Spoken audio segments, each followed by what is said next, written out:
Good morning friends, स्वागत आहे तुमचं आजच्या प्री मार्केट रिपोर्टमध्ये. तर मग चला सुरुवात करूयात आजच्या प्री मार्केट रिपोर्टला आणि जाणून घेऊयात की आज मार्केटमध्ये काय होऊ शकतं ते.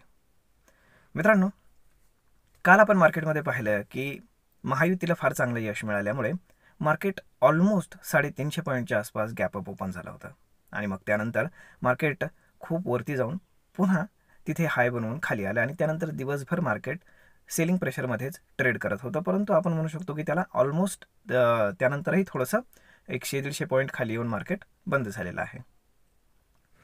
आता कालचा जर आपण US मार्केटचा डेटा पाहिला तर US मार्केट पुन्हा एकदा फ्रेश ऑल टाईम हायला जाऊन पोहोचलेला आहे. आता त्यांचे जे फ्युचर्स आहेत तेही हायर ट्रेड करत आहेत ग्रीनमध्ये, परंतु जे काही एशियन मार्केट्स आहेत तर ते थोडेसे आपण काय म्हणतो की लोअर ट्रेड करत आहेत, फ्लॅट म्हणू शकतो आपण. आणि गिफ्ट निफ्टीसुद्धा इंडिकेट करत आहे की मार्केट एक 50 ते 60 पॉईंट गॅप डाऊन ओपन होईल. ठीक आहे, आपण त्याला फ्लॅटच म्हणू शकतो. परंतु असं होण्यामागं कारण काय ते लक्षात घ्या. तर कालचा आपण जर FIS-DIचा डेटा पाहिला तर तो शॉकिंग आहे. कारण जे FIS रोज सेल करत होते तर काल त्यांनी ऑलमोस्ट 10,000 कोटींचं बाईंग केलेलं आहे आणि त्याच्या अगेन्स्ट डोमेस्टिक इन्स्टिट्यूशन्सनं 7,000 कोटींचं प्रॉफिट बुकिंग केलं आहे, सेलिंग केलं आहे. आता तुम्ही म्हणाल की अचानक ते सेल करत होते आणि अचानक बाय करायला लागले, तर तसं नाही आहे. काल MSCIचं जे रिबॅलन्सिंग होतं ना तर त्याची डेट होती काल, त्यामुळे काल इन्फ्लो येणारच होता हे लक्षात घ्या. परंतु हा सगळा जो इन्फ्लो आहे तो स्पेसिफिक स्टॉक्समध्ये आलेला आहे, लाईक HDFC बँक ज्यामध्ये MSCIची रिबॅलन्सिंगमध्ये वाढ झालेली आहे. तर त्याच्यामध्ये त्या लोकांना काल डिलेवरी घ्यावीच लागणार होती, तर ते त्यांनी काल डिलेवरी घेतल्यामुळे आपल्याला तो आकडा पॉझिटिव्ह दिसतोय. परंतु तो आकडा जर आपण काढून टाकला तर मग आपल्या लक्षामध्ये येईल की त्यांनी ऑलमोस्ट 5,000 कोटींचं काल सेलिंग केलेलं आहे FISनं. म्हणजे हे 10,000 कोटींचं बाईंग सोडून, कारण ते येणारच होतं, ते सोडून 5,000 कोटींचं ऑलमोस्ट सेलिंग केलं आहे.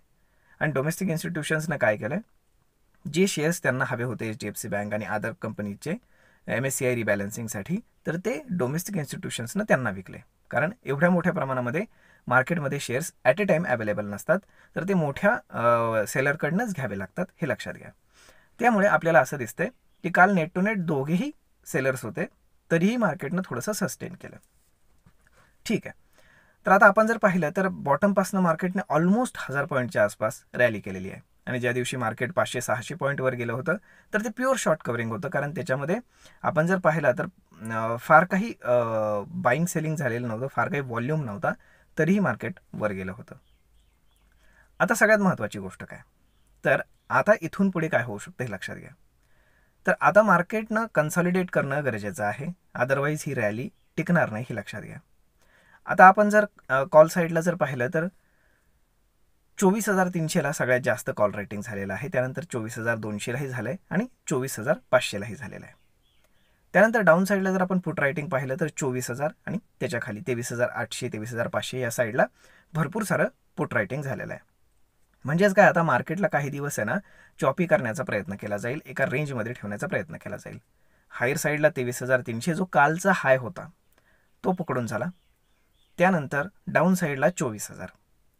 तर या लेवलमध्येच मार्केटला या मंथली एक्सपायरीमध्ये एक्सपायर करण्याचा प्रयत्न केला जाईल.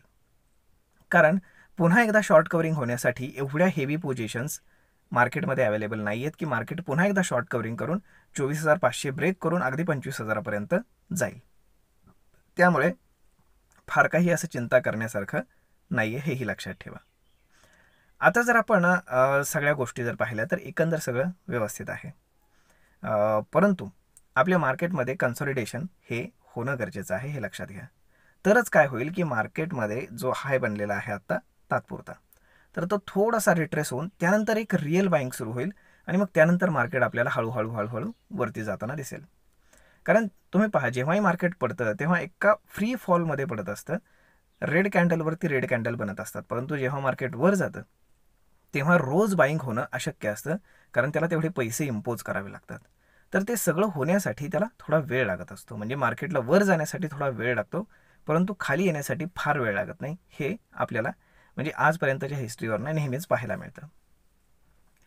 तर आता एकंदर जर पाहिलं तर फार काही इव्हेंट्स आज अवेलेबल नाही आहेत, परंतु जे काही लार्ज कॅप स्टॉक्स आहेत की जे ओव्हरसोल्ड झोनमध्ये होते तर त्यांच्यामध्ये आपल्याला बाईंग पाहायला मिळते.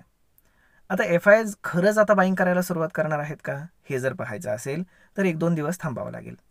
आजचा FIsचा डेटा आणि उद्याचा FIsचा डेटा आपण पाहूयात की कसा येतोय, त्यानंतर DIचा डेटा कसा येतोय आणि मग त्यानुसार आपण ठरवूयात की आता इथून पुढे काय होऊ शकतं. कारण FIs आणि DIs हेच 2 मोठे प्लेयर्स आहेत की जे मार्केटला कुठं घेऊन जायचं हे ठरवू शकतात आणि त्यांना फॉलो करणं ॲज अ रिटेल इन्व्हेस्टर आपलं काम आहे. जर तुम्ही विक्स पाहिला तर विक्स वाढलेला आहे. ओके, तर तो विक्स आता जसा जसा डाऊन होईल तसे तसे ऑप्शनचे प्राइजेस कोलॅप्स व्हायला सुरुवात होतील. त्यामुळे जर तुम्ही ऑप्शन बायर असाल तर फार कॉन्शियस होऊन काम करा. जर मुवमेंट येत असेल फर्स्ट हाफमध्ये आयदर सेकंड हाफमध्ये तरच तुम्ही एकदम मोमेंटममध्येच स्कॅल्पिंग करू शकता. अदरवाईज तुम्ही जर होल्डिंगचा ट्रेड जर पकडायला गेलात तर प्रॉब्लेम असा होईल की विक्स जसं डाऊन होईल तसं तसं मार्केट तुमच्या फेवरमध्ये जरी मूव्ह केलं तरी ऑप्शनची प्राईस वाढणार नाही, कदाचित ती कमी होईल आणि त्यामुळे फार मोठं नुकसान तुम्हाला सोसावं लागू शकतं. तर मग मित्रांनो, अशा पद्धतीनं जर तुम्हाला आता इन्व्हेस्टमेंट करायची असेल मार्केटमध्ये तर तुम्ही सुरुवात करू शकता. जसं जसं मार्केट 24,000च्या आसपास येईल, 24,000 आणि त्यानंतर 23,800 हा झोन फार महत्त्वाचा आहे.